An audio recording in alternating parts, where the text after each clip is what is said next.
নমস্কার, আমি মৌমিতা।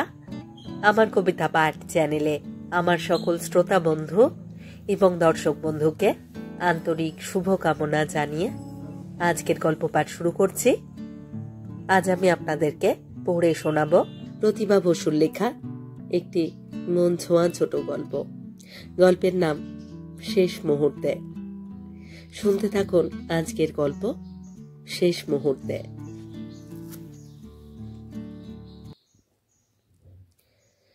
মনোযোগের সঙ্গে রোগিণীকে পরীক্ষা করে ডাক্তার সেন বেসিনে সাবান দিয়ে হাত ধুলেন। ভবতোষবাবু তোয়ালে এগিয়ে দিয়েছিলেন। ডাক্তার সেটা দিয়ে না মুছে নিজের রুমালেই মুছলেন। তারপর বসবার ঘরে এসে বসে একটা চুরুট মুখে দিয়ে বললেন, দেখুন, জ্বরটা ভালো নয়। সিমটম শুনে মনে হচ্ছে মেনিনজাইটিস। ভালোভাবে চিকিৎসা না করলে বিপদ হতে পারে। কিছু মনে করবেন না। আপনি তো বললেন আপনি ওর দাদা। কথা শেষ করতে না দিয়ে ভবতোষবাবু বললেন, আমরা 7 ভাই, বোন আমাদের এই একটি, তার মধ্যে সবচেয়ে ছোট। মা বাবা 2 আমাদের ছেড়ে চলে গেছেন। যাবার সময় ওকে নিয়ে খুবই ভাবনা ছিল তাদের। এখন এই বোনই আমার সর্বস্ব। মহিলা স্বামী কোথায়? ওটা খুব সফল হয়নি। ধরে নিন কাটাকাটি হয়ে গেছে। অথচ দেখুন, কত দেখে কত খুঁজে ওকে বিয়ে দেওয়া হয়েছিল, কিন্তু নিয়তি যাবে কোথায়? ডাক্তার চুরুটে আগুন ধরালেন। তাহলে উঠি এবার। আমার মতে ওকে কলকাতা নিয়ে যাওয়া উচিত, এবং সেটা কাল সকালে। আমার সঙ্গে মারুতি ভ্যান আছে, আপনারাও আমার সঙ্গে যেতে পারেন। যা করবার তাড়াতাড়ি করতে হবে। আমার নার্সিং হোমে আমি ভর্তি করে দেব। ভবতোষবাবু ভিজিটের টাকাটা হাত বাড়িয়ে দিতে গেলেন। ডাক্তার হাত না বাড়িয়ে না তাকিয়ে গাড়িতে উঠে গেলেন। ভবতোষবাবু অনেকক্ষণ চুপ করে দাঁড়িয়ে রইলেন। শেষ পর্যন্ত যে এই রোগের কথা শুনতে হবে এটা ভাবেননি। চোখ মুছলেন। ভবতোষবাবু বয়স্ক, বিবাহ করেননি, গান বাজনা নিয়েই তার জীবন। এতকাল গোয়ালিয়রে ছিলেন, আপাতত দেশে ফিরে এসেছেন। তার বোন সুনন্দার বিবাহটা যে ভালো হয়নি, এটা তাদের পক্ষে সত্যি বড় বেদনার কারণ হয়েছিল। টাকা, সোনা, রূপো, কাঁসা, পিতল ইত্যাদি তো বটেই, তার উপরে আসবাবপত্রেরও কোনো লেখাজোখা নেই। হ্যাঁ, তো দিয়ে শেষে এই। অথচ বিবাহ দিতে গেলে বাবা যেমন পাত্র সবচেয়ে বেশি উপযুক্ত বলে ভাবেন, সেই রকম সব যোগ্যতাই ছিল পাত্রটির মধ্যে।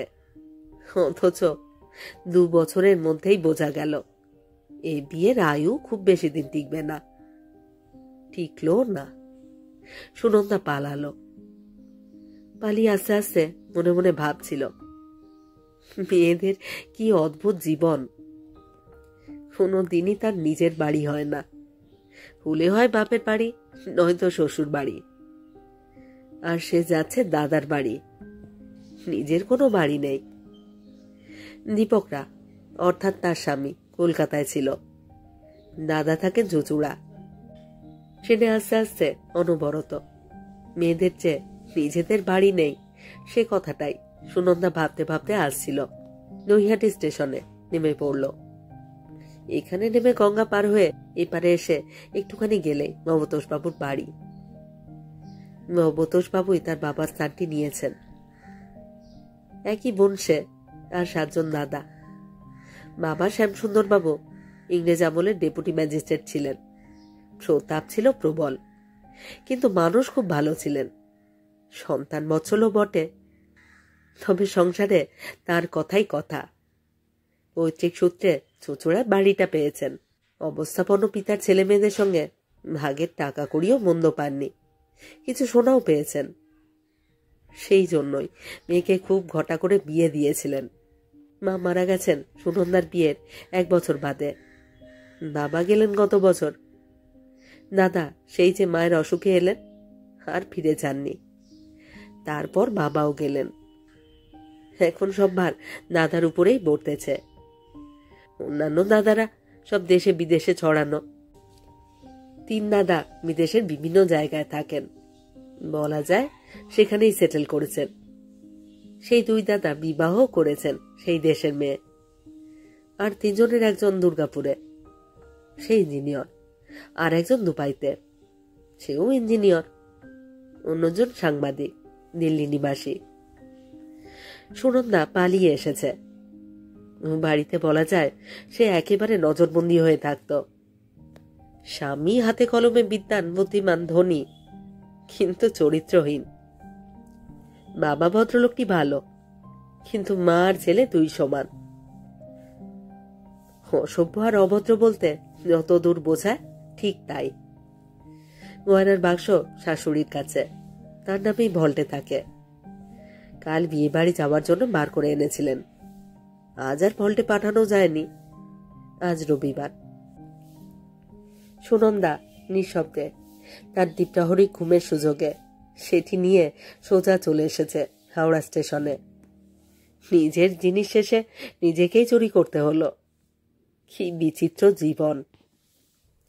কিন্তু নৈহাটি নেমে সুনন্দার আবার কি মনে হলো? সে টিকিট কেটে আবার ট্রেনে উঠে বসল। একেবারে রানাঘাটে এসে নামল। এখানে তার এক পরিচিত বন্ধু আছে, স্কুলে একসঙ্গে পড়ত। বাড়ির অবস্থা ভালো ছিল না বলে 12 ক্লাস পাশ করে এখানেই ট্রেনিং নিয়ে প্রথমে নার্স হয়, এখন সিস্টার।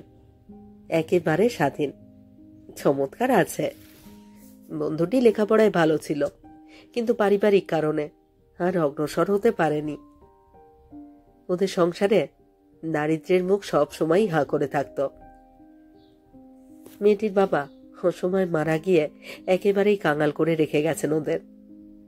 অবশ্য পরিবারটি ছোট। ও নিজে, ওর চেয়ে 7 বছরের ছোট একটি ভাই আর মা। বন্ধুটির নাম অতসী, ভাইয়ের নাম কৃষ্ণ। অতসীর কোয়ার্টার আছে হাসপাতালের কম্পাউন্ডে। ছোট বাড়ি, মাত্র 1খানা শোবার ঘর, কিন্তু খুব বড়, খুব খোলামেলা। হঠাৎ এতকাল পরে বড়লোক বন্ধুটিকে দেখে অতসী প্রায় চমকে উঠল। হে কি তুই? আমি কি ভূত দেখছি নাকি? হাসি মুখে নন্দিতা বলল, খুব মিথ্যে বলিসনি। ব্যাপার কি বলতো? অতসী হাত ধরে নন্দিতাকে একটা চেয়ারে বসিয়ে দিয়ে বলল, বস বস, অত হাঁপাচ্ছিস কেন? নন্দিতা তার ব্যাগ থেকে তোয়ালে বাঁধা গয়নাগুলো অতসীর হাতে দিয়ে বলল, তুই আগে এটা তুলে রাখতো। এসব নিয়ে যা ভয়ে ভয়ে এসেছি, হাঁপাবো না তো আর কি করব। বিকেল হয়েছে, সূর্য অস্ত যাচ্ছে। ঘরের জানালা দিয়ে লাল আলোটা ছায়া ফেলল ঘরের মধ্যে। নন্দিতা বলে উঠল, কি সুন্দর! সতৃষ্ণ দৃষ্টিতে তাকিয়ে রইল জানালা দিয়ে গভীর বিস্ময়ে। অতসী গ্যাস জ্বালিয়ে চায়ের জল চাপালো। চা খেতে খেতে সবকিছু বেশ খোলা মনে বন্ধুকে বলল নন্দিতা। দীপকের, অর্থাৎ আমার তথাকথিত স্বামীর কোনো একজন সম্পর্কিত ভাতৃবধূর সঙ্গে সম্পর্ক। তবে অন্যত্র সে যায়। মদ খেলে আর জ্ঞান থাকে না, চাবুক দিয়ে মারে। আমি ভয়ে বাথরুমে গিয়ে দরজা বন্ধ করে থাকি। প্রথম 2-1 বছর বোধ হয় নতুন শরীরের আকর্ষণে একরকম ছিল, কিন্তু একটু পুরনো হতে সমর্থি ধরতে আর দেরি করলো না। মাটিও ঠিক ওই পদের। বাবা খুব ভালো। ভাইয়ের বউয়ের সঙ্গে সম্পর্ক নিয়ে নানা জনে নানা কেচ্ছা করছিল, তাই বিয়েটা হলো তাদের মুখ বন্ধ করবার ওষুধ। তার উপরে টাকা পয়সা, বাবা মা তো আমাকে কিছু কম দেননি, এখনো আরো টাকার জন্য চাপ দিচ্ছিল। বুঝেও ছিল আমি এই অবস্থায় এখানে থাকবো না, সুযোগ পেলেই পালাবো। সেজন্য আমাকে চোখে চোখে রাখছিল সবাই। একজন পরিচারিকা দিবা রাত্রি লেগে থাকতো আমার সঙ্গে। সুযোগ বুঝে আজ যে শুধু পালাতেই পেরেছি তা নয়, ভাগ্যগুণে গয়নাগুলো আনতে পেরেছি। সব শুনে চুপ করে থেকে অতসী বলল, তোর বিয়ের দিন জানিস অনিমেষ খুব কেঁদেছিল। নন্দিতা ঢোক গিলে বলল, আমার বাবার বাবাও হাকিম ছিলেন। হাকিমি তাই এদের স্বভাব। বাবা মায়ের উপরেও মন্দ হাকিমি চালাননি। এখন তো দুজনেই গত। আমার নিজের জন্যই আমার কষ্ট হয়। আমার দোষটা কি জানিস অতসী? আমার স্বভাবের মধ্যে কোনো ব্যক্তিত্ব নেই, কোনো প্রতিবাদ নেই। জোর দিয়ে নিজের কথাটা আমি বলতে পারি না, অথচ পারা উচিত ছিল। আমি একটা এমএ পাস মেয়ে, 22 বছরের উপরে বয়স। আমি কি পারতাম না চলে যেতে? জানি ও দাঁড়িয়েছিল, অনেক কষ্ট পেয়েছিল, নিশ্চয় প্রচন্ড রেগেও গিয়েছিল, কিন্তু যাই করেও যেতে মন সরল না। ভয়ও করলো, কষ্ট হলো।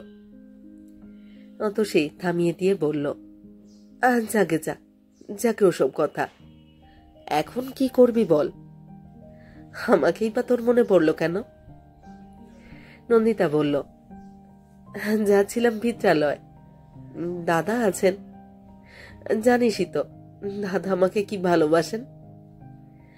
কিন্তু পথে আস্তে আস্তে ভাবলাম, মেয়েদের কেন একটা নিজের বাড়ি নেই? হয় বাপের বাড়ি, নয়তো শ্বশুর বাড়ি, স্বামীর বাড়ি, নয়তো মামা বাড়ি। ভাবতে ভাবতেই মাথাটা গরম হয়ে উঠল। চুঁচুড়াই যাচ্ছিলাম, কিন্তু যেতে গিয়েও রানাঘাটে চলে এলাম। জানি না কেন জানি তোর কথা মনে হলো। আসলে তোর স্বাধীন জীবনটা দেখবার জন্যই বোধহয় এলাম। এখন কি করবি? কতদিন তোর কাছে থাকবো? তোর কাছে থেকে একটা চাকরি বাকরি খুঁজে চলে যাব নিজের বাড়িতে। তবে অন কন্ডিশন, আমি যতদিন থাকবো তোকে তার খরচ নিতে হবে। অতসী হাসল, তাই বুঝি? বেশ তো, আগে চাকরি হোক, তারপর সব সুদ শুদ্ধ মিটিয়ে দিস। নন্দিতা বলল, তার আগেই পারবো। গয়নাগুলো সব বিক্রি করে দেব। ঠিক আছে, তাই করিস। আজ রাতটা একা একা শুয়ে সব ভাব, তারপর দেখা যাবে। একা একা মানে? তুই কোথাও যাচ্ছিস নাকি? আরে আজ আমার নাইট ডিউটি। তারপর হঠাৎ বলে উঠল, শোন নন্দিতা, খুব ভালো একটা কাজের কথা মনে পড়ল। করবি? নন্দিতা বলল, তোর কথা শুনে মনে হচ্ছে কাজটা ঠিক করাই আছে। কেবলমাত্র আমার হ্যাঁ বা নার উপরে নির্ভর করছে। কাজটা কোথায়? এই হাসপাতালেই। জানিস, হাসপাতালটা খুব ভালো। এ তল্লাটে আর একটিও এরকম হাসপাতাল নেই। যার হাসপাতাল, তিনি প্রকৃতই একজন সদাশয় ব্যক্তি। ডাক্তার হিসেবেও খুব নাম। তিনি তার নিজের জন্য একজন পিএ খুঁজছেন। তোকে পেলে নিশ্চয় নিয়ে নেবেন। সত্যি? হ্যাঁ রে, দাঁড়া, আমি আজই বলবো। কাল নিয়ে যাব তোকে। আচ্ছা নন্দিতা, তুই কোন বছর এমএ পাশ করেছিলি রে? নন্দিতা হিসেব করে বলল, এমএ করবার পরে 3 বছর লাগলো সম্বন্ধ খুঁজতে। এটা হয়তো সেটা হয় না, সেটা হয়তো ওটা হয় না। বাবা মা আকাশে চাঁদ পেড়ে আনবেন তবে তো হবে। তারপর কি চাঁদি পেড়ে আনলেন সে তো শুনলি। তাই এই নরকে আমি 7 বছর ছিলাম। ভাগ্যিস লোকটা সন্তান জন্ম দেবার ক্ষমতা ছিল না। তা নইলে ওই পাপের রক্ত নিয়েই তো জীবন কাটাতে হতো। তার মানে বছর 10 আগে এমএ পাশ করেছিস? হ্যাঁ, তা তো হবেই। অতসী হাসল, দেখ আমার কথা, আমাকে 12 ক্লাস উত্তীর্ণ না হতে ঘোড়া জুতে দিল গাড়িতে। 1 বছরের মধ্যেই বিতাড়িত হলাম স্বামীর বাড়ি থেকে। তবে সত্যি বলছি, আমি খুব ভালো আছি এখানে। যিনি মালিক তিনি আমাদের সকলেরই বাবা। তার কাছে আমরা সবাই কন্যা। 1 তলা 2 তলা হাসপাতাল, আর 3 তলায় উনি থাকেন। তুই যা, এবার একটু হাত মুখ ধুয়ে আয়, তারপর আমি যাব। আস্তে আস্তে যাবার জন্য প্রস্তুত হই। অতসীর সঙ্গে নন্দিতার স্কুল জীবনটা সম্পূর্ণ একসঙ্গে কেটেছে। স্কুল জীবনের এই বন্ধুটির সঙ্গে বন্ধুতায় কোনোদিনই ভাটা পড়েনি। বাবা অবসর নিয়ে যতদিন চুচুড়া তার পিতৃভূমিতে এসে বসলেন, ততদিন যথেষ্ট ঘন ঘন দেখা হয়েছে। মাসিমা যে কেন ওকে কলেজে পড়তে না দিয়ে বিয়ে দিলেন কে জানে। প্রচন্ড আপত্তি ছিল অতসীর, সেই কথা শোনেননি তিনি। অতসীর বাবা নেই, মাসিমা বোধহয় সেই জন্যই এরকম তাড়াহুড়ো করেছিলেন। আর অবস্থাও খুব খারাপ ছিল, নানান কথা ভেবেই হয়তো মেয়েটাকে নিরাপদ বলে মনে করেছিলেন। অতসী দেখতে ভালো ছিল, নিচু স্তরের পাড়ায় অল্প ভাড়ার বাড়িতে থাকত। বাজে ছেলেরা জ্বালাতো, তাড়াতাড়ি বিয়ে দেবার পক্ষে সেটাও একটা বড় কারণ।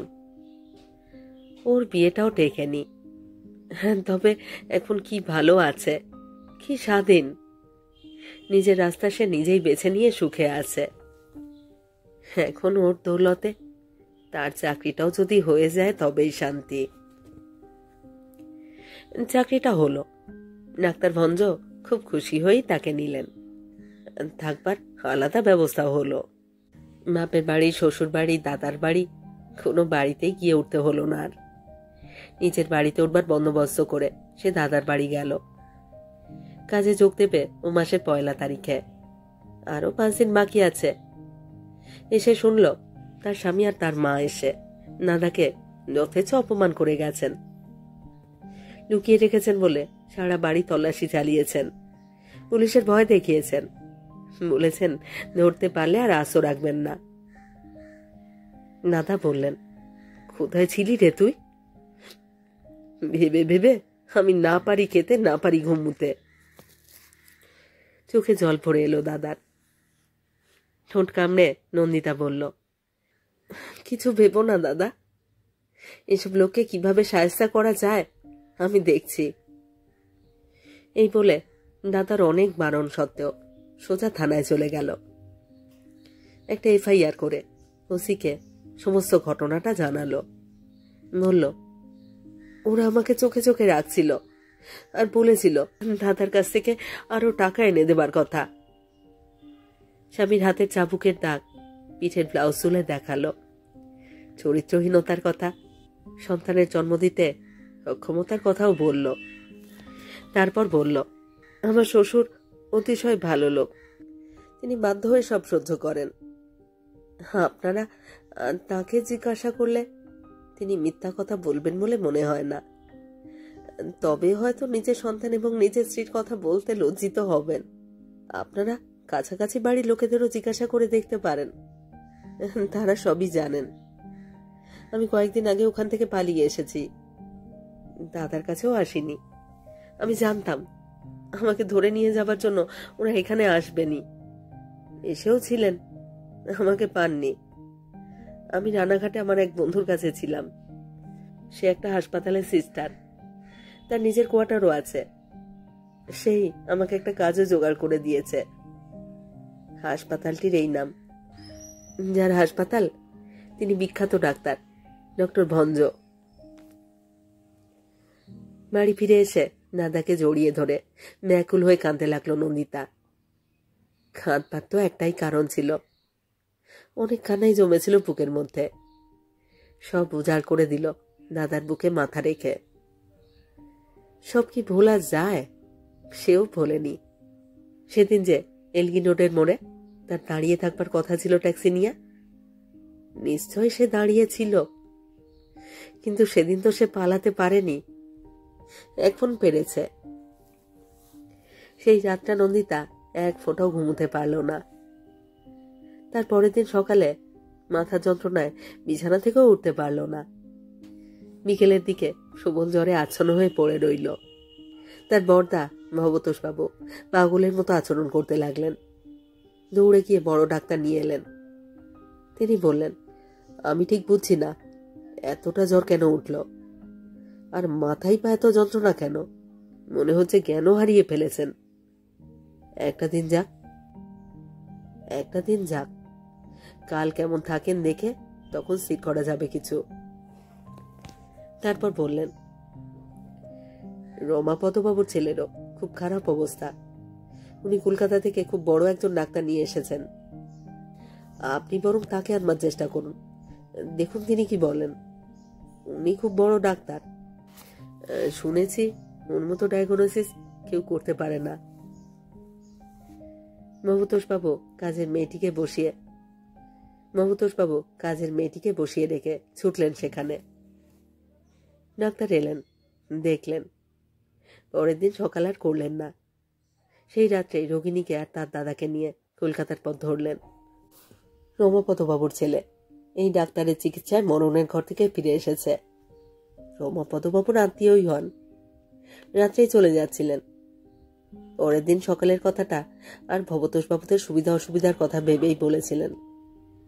পরে ভাবলেন, আজকেই বা নয় কেন? যত তাড়াতাড়ি চিকিৎসা শুরু করা যায় ততই ভালো। এইসব অসুখে একটা রাতও কম সময় নয়। গাড়ি নিয়ে ফিরে এলেন তিনি। বললেন, না না, আজ রাত্রিতেই নিয়ে চলুন। আমি এখন চলে যাচ্ছি। আপনি আপনার বোনকে নিয়ে আমার সঙ্গেই চলুন। দেরি করা একেবারেই ঠিক নয়। রোগিণীকে ডাক্তারি পাঁজা কোলা করে তুললেন। নিজের গালটা কপালে ছুঁয়ে উত্তাপ নিলেন। মনে হলো গালটা যেন পুড়ে গেল। কথা আস্তে আস্তে বললেন, এই রোগটা নতুন এসেছে। এই রোগের আর একটা নাম স্লিপিং সিকনেস, অর্থাৎ ঘুমিয়ে ঘুমিয়ে শেষ হয়ে যায়।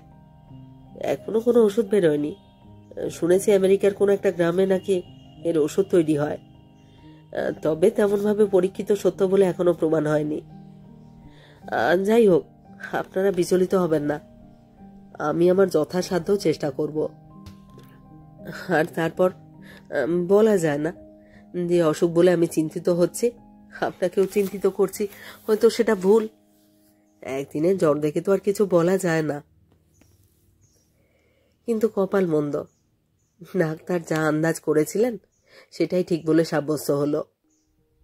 এইভাবে কেটে গেল 7 দিন। কিন্তু একবারের জন্য নন্দিতার আচ্ছন্ন ভাব কমল না। সেদিন সারা রাত ঘুমোতে পারলেন না ডাক্তার। সামনের বারান্দায় এসে দাঁড়িয়ে 2 হাতে মুখ ঢাকলেন।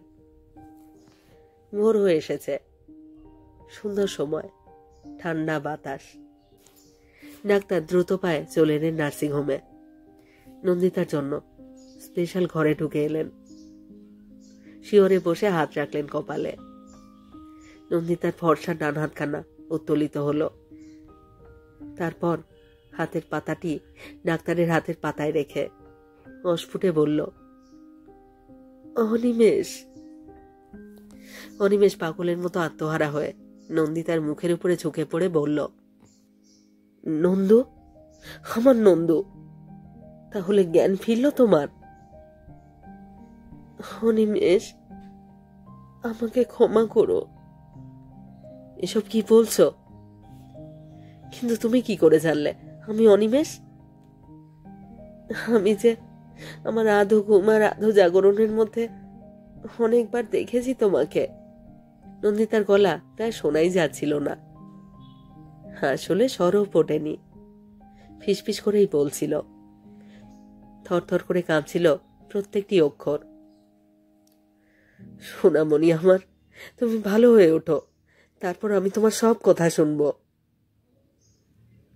সেই তো আমি পালিয়েই এলাম অনিমেষ। তবে সেদিন কেন পালালাম না? আমি জানি তুমি অপেক্ষা করেছিলে আমার জন্য। ডিরেক্টর বাবার ভীতু মেয়ে আমি। কোনো সিদ্ধান্তই নিজে নিতে শিখিনি, শুধু কাঁদতে শিখেছিলাম। একটু জল। অনিমেষ ফোঁটা ফোঁটা করে খাইয়ে দিলে। নন্দিতা বলল, কি শান্তি অনিমেষ। অনিমেষের হাতটা মুঠো করে ধরল। অনিমেষ তার কপালে চুমু খেল। তারপর কখন একটু তন্দ্রাচ্ছন্ন হয়ে পড়েছিল। সিস্টারের মৃদু অথচ উত্তেজিত ডাকে ধর্মর করে জেগে উঠল। সিস্টার বলল, সরি স্যার, আপনি একটু দেখুন তো, আমার ভালো মনে হচ্ছে না, থার্মোমিটারে টেম্পারেচারই উঠছে না। কি কি বললেন? অনিমেষ পালস একবার জন্যে নন্দিতার হাতের মুঠো থেকে হাতটা ছাড়াতে গিয়ে ছাড়াতে পারলেন না। বজ্রের মতো শক্ত মুঠো, বরফের মতো ঠান্ডা। যা হবার তা হয়ে গেছে।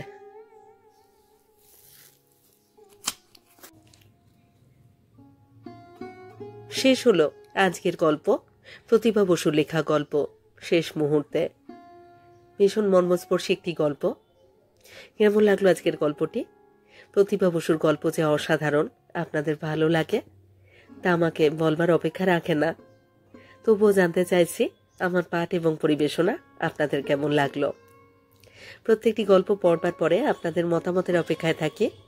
আপনাদের মতামত আমার কাছে অত্যন্ত মূল্যবান, আমার এগিয়ে চলার অনুপ্রেরণা। যদি আমার পাঠ এবং পরিবেশনা আপনাদের ভালো লাগে, অনুগ্রহ করে একটি লাইক করবেন এবং গল্পটিকে আপনাদের প্রিয়জনের মধ্যে অনুরোধ রইল শেয়ার করে দেবেন। আর আপনারা যারা নতুন আছেন, যারা এখনও এই চ্যানেলটি সাবস্ক্রাইব করেননি, তাদের অনুরোধ সাবস্ক্রাইব করে সাথে থেকে নিয়মিত শুনতে থাকার। সবাই খুব ভালো থাকুন, নোটিফিকেশন অন রেখে আমার কবিতা পাঠ চ্যানেলের সঙ্গে যুক্ত থাকুন, আর থাকুন পরের গল্পের অপেক্ষায়।